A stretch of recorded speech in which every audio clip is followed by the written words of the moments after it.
இது ரொம்ப முக்கியமான ஒன்று. நம்முடைய வாழ்க்கையின் லெக்கு எது என்று நிர்ணயம் பண்ணிக்கொள்ளுங்கள். நம்முடைய வாழ்க்கையின் லெக்கு எது?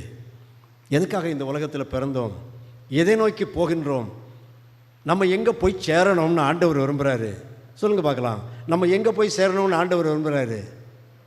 பரலோகத்துக்கு போகணும் தானே? நிலையான வாழ்வை தேடித்தானே நாம் போகிறோம். அந்த ஜீவனை தேடி அல்லவா போகிறோம்.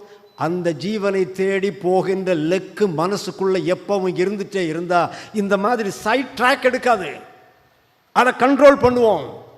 கண்கள் கவனம். அன்பானவர்களே, கண்களை குறித்த ஒரு எச்சரிக்கை நம்முடைய இருதயத்திலே இன்றைக்கு அதிகமாக தேவை. குறிப்பாக 21ஆம் நூற்றாண்டிலே அநேக வாலிபர்களுடைய உள்ளங்களிலும் சரி, இளம் பிள்ளைகளின் உள்ளங்கள், பெரியவர்களின் உள்ளங்களிலும் இந்த சத்துருவானவன் கண்களின் வழியாகத்தான் பிரவேசிக்கிறான்.